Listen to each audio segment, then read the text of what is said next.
Hey guys, it's Daryl here, coming up on noon Friday. This Iran stuff's all over the news.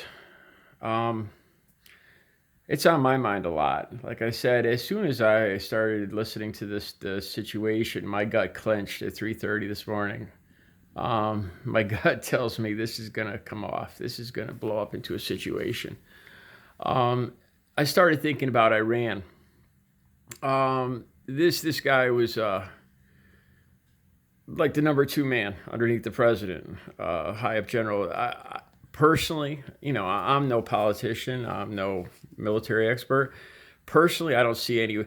Iran has 3 days of mourning right now, where I imagine if there wasn't anti-American sentiment in that country, there's going to be extreme anti-American sentiment. I think we've probably all seen the interviews of Iranians on the street, and a lot of them were like, well, Americans are probably just like us, and it's just the politicians. We don't hate Americans. I got a feeling that's about to change. Like my friend Bo in Florida said, this was their John Wayne. This was their George Washington. If you look at it from their point of view, it's with 3 days of mourning, I imagine the anti-American fervor is going to go through the roof. I personally, like I said, I don't see any. I see zero possibility of Iran not reacting militarily. My guess, like I said, I'm no expert, but I'm guessing missile strikes on Israel. That's my first guess. I think they're going to go after Israel first, just to incite an all-out war. I don't know if Iran will have the balls to actually attack American installations.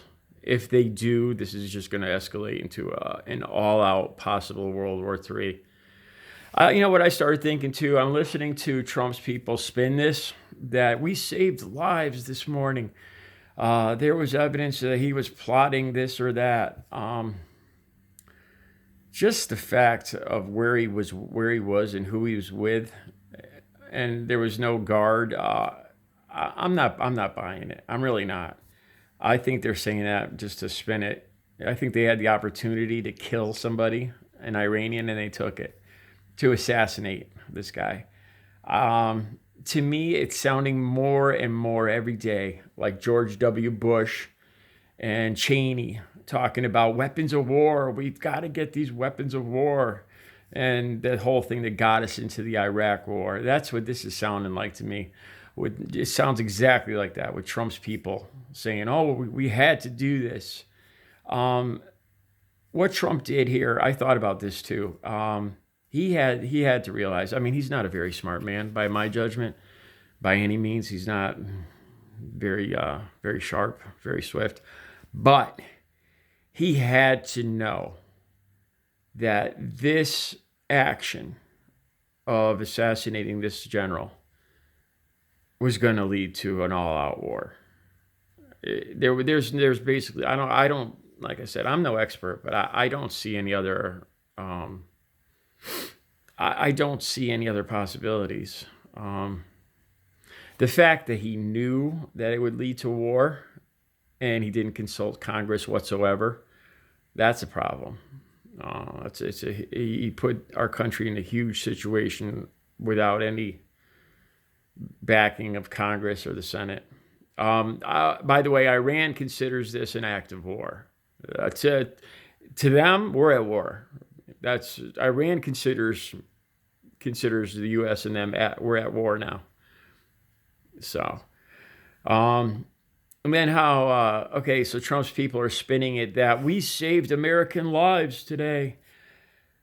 In the coming weeks and months, I think there's going to be a slew of probably small terrorist attacks similar to this one, like I said in another video, similar to these ones in New York that have been taking place before this even happened.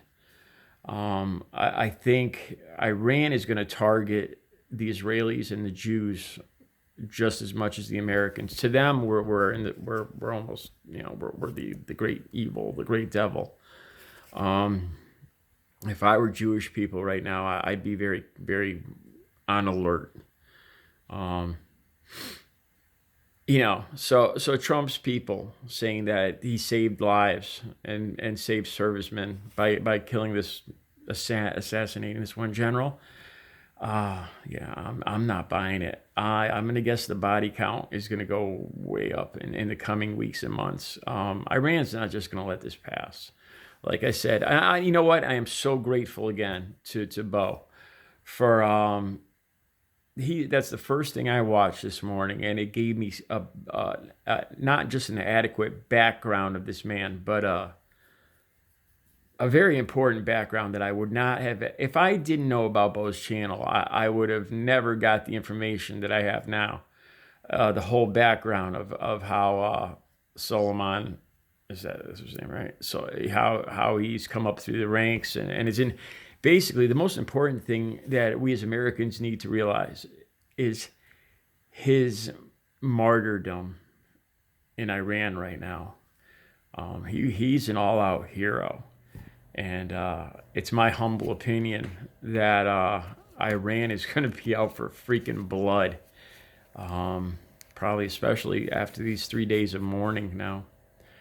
So all in all, like I said, as soon as I first heard this, my gut just clenched. It's, how they say always follow your gut instinct, your sixth sense. And my sixth sense, my gut instinct was, oh shit, this is a bad situation.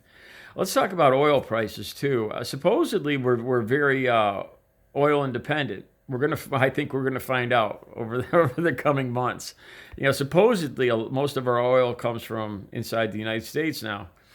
I have a feeling that the Straits of Hormuz is going to be a battle zone. Yeah,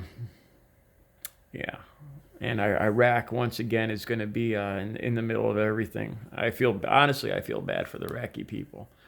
They didn't ask. I don't think they asked for this, and I think the majority of the battlefield is going to probably be in their nation.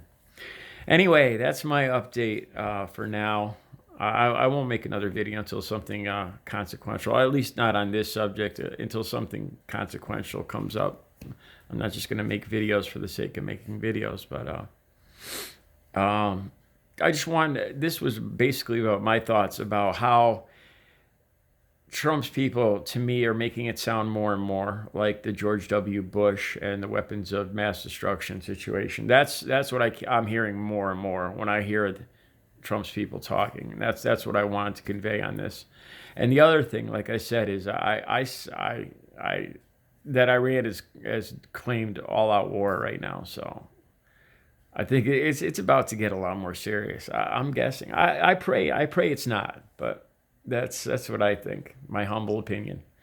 All right, you guys have a great weekend. Take care.